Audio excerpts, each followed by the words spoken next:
Hello Tubesters, it's Gav and welcome to another video. Today is just a short update on HMS Agamemnon here.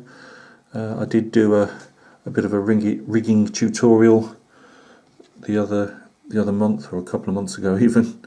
So I just thought I'd give you an update. Right, as you can see, all the what we call the running rigging is done. So that's all this light brown rigging. I was going to do a tutorial and I thought, well, it's no different from what you've seen with the black, you know, it's exactly the same, it's just in different positions.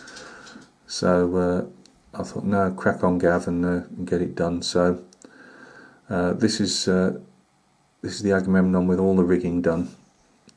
Obviously, if these other sails were lowered, more or less you'd have another section going down to where these lines are here.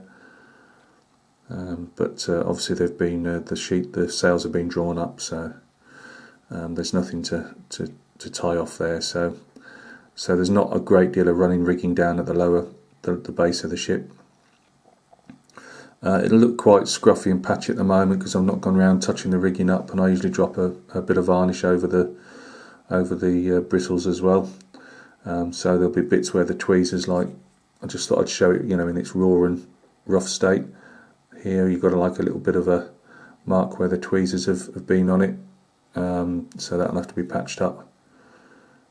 There might be the odd bit of metal gleaming away on these brass rat lines. I don't think so, because I think I got them all on the second pass with the brush, but you never know. So literally take the opportunity to go around everywhere. When I was touching up the black standing rigging, I also managed to touch up the buff sails with a bit of black there, so that's going to have to be painted out. And then go round, before you do any painting, go round again and just check with a blob of glue here and there that everything's absolutely tight and fast on it where the rigging's concerned. This is a British ship, so they tend to have more rigging up here. As you can see, it's quite a lot there, and British ships tended to have that. I have no idea why, but they do. As you can see here, I've actually used one where the undercoat is actually, I've missed it with the paint completely. So you just know I'm going to end up slapping a nice piece of paint across that sail as I go to paint it. But them's the breaks. What else can we say? So if I was advising any of you guys, I'd say go around with your glue again. Just tap it gently with your, with your cocktail stick or whatever you're using. Make sure, see there's some flex in it, that's fine.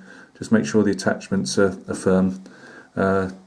Once it's safe, to use a brush around super glue and just touch it up with some paint. To be fair, I don't even prime it. I'll just go over it with a dab of paint. At the end of the day, these are only going to be used by me, and I haven't really got much worries about ham-fisted people, taking paint off or whatever.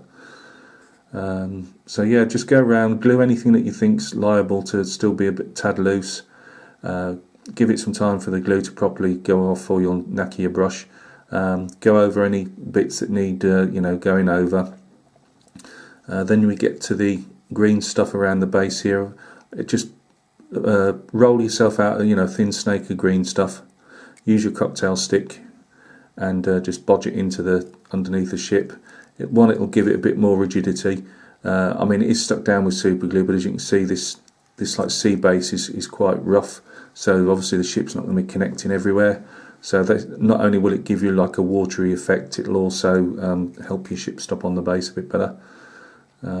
Again, how much sometimes I've done a fair bit here, sometimes I do less. It really is, down to taste.